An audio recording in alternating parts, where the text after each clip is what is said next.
Galing sa mundo sa pamamagitan ng sulat ng inyong naman.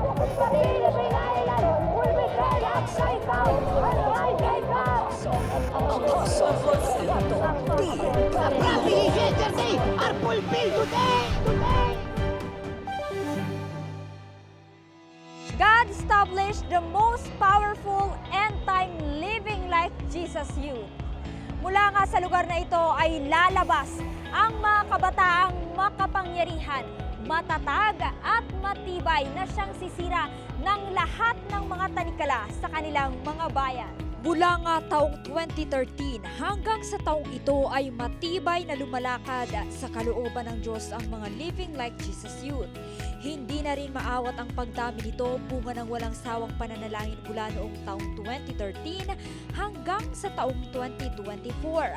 Ang Living Like Jesus Youth na naitayo sa pananalangin ngayon ay isang dekada at isang taon nang hindi lamang lumalakad sa kalooban ng Diyos, kundi nabubuhay kagaya at kawangis ng Panginoong Hesus.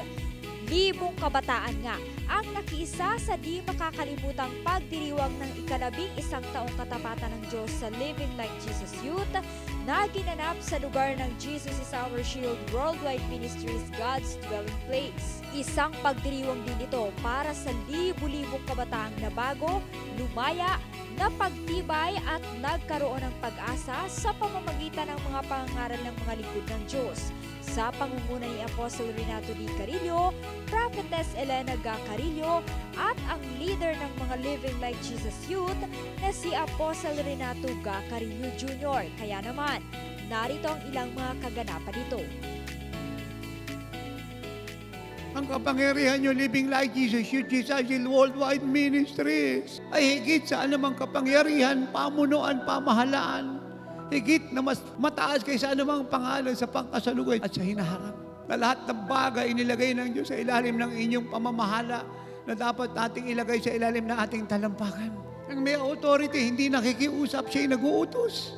Let me remind you, Living Like Jesus Youth, Jesus is Our Shield Worldwide Ministries. You are the children of the King of Kings and the Lord of Lords. Siya ang hari ng mga hari. Sino po yung mga hari? Tayo. Siya ang hari ng mga hari. Sino yung Panginoon ng mga Panginoon? Siya. Sino mga Panginoon? Tayo. Ganyan tayo kinakatakutan ni Satanas. Don't forget that. Sumayo po lahat ang aming pasasalamat. Sumayo po lahat ang aming papurit pagluwalhati. At ang matagumpay na Living Like Jesus Youth na pinakamakapangyarihang tao na bubuhay sa ibabaw ng lupa, na naghaharit na mumuno at nagliligtas ng hindi mabilang nakaalalo at nagpagaling ng napakarami sakit karamdaman at tinapakan ng asa at alakdan ay sama-samang pumalakpak ng malakas na malakas ng malakas na malakas at magsabi ng malakas na malakas na malakas na Amen! Woo!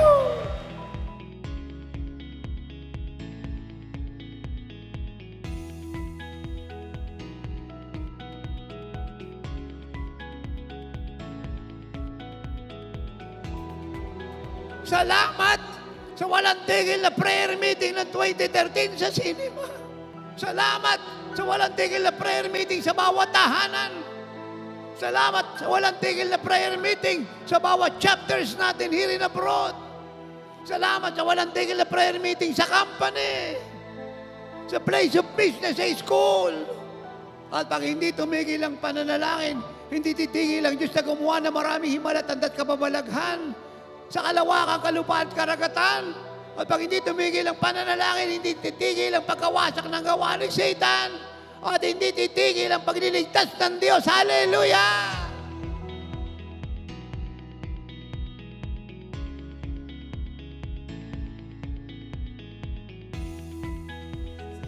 Glorious, victorious, heaven heralding,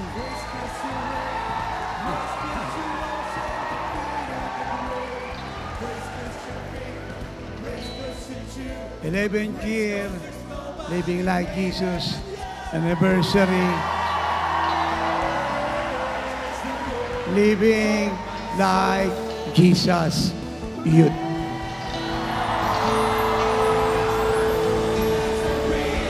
I got a reason to pray.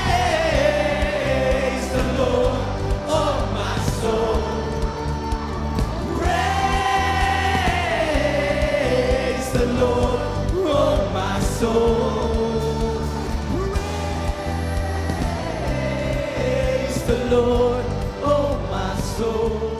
Incomparable po at saka unexplainable po yung naranasan natin ngayong 11th year anniversary po ng Living Like Jesus Youth. Di ko po talaga ma-describe kung ano po yung mararamdaman ko kasi ang dami pong mixed emotions and also yung mga rema na tumatak sa puso ko po. So, the best po, one of the best. Sobrang hindi ko maipaliwanag. Grabe yung joy sa puso natin na ganito yung nangyari sa youth anniversary. First time in the history na ganito po talaga yung naranasan natin.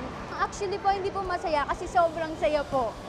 Isa po ako sa sumigaw doon kasi hindi ko na po makontain yung nararamdaman ko po, yung grabing joy na baburst sa heart ko po. Naranasan natin ang walang katulad at walang kawangis na celebration ng mga kabataan na kung saan ginamit natin ang apoy na natanggap natin sa youth camp, ang sigaw, ang palakpak at ang kaligayahan ng selebrasyon ng bawat kabataan sa dakong lugar na ito, na kung saan nakita natin ang literal, ang langit ay bumukas, nakipagdiwang sa ating buhay, nakipagsaya at nakipag-celebrate sa ating anniversary. Truly, we are one of a kind, we are unique sa eyes ng Lord, we are special sa eyes ng Lord. Kaya we see His glory as we praise Him, and we see His power as we exalt His name sa anniversary ito.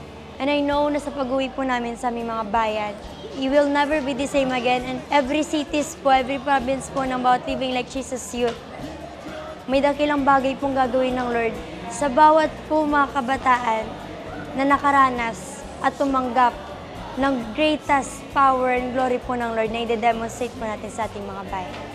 Glorious! Victorious! Open heaven! Incomparable! Unstoppable! 11th anniversary!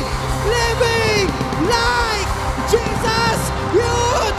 From Luzon, Visayas, and Mindanao, and to the nations of the world, let your spirit roar!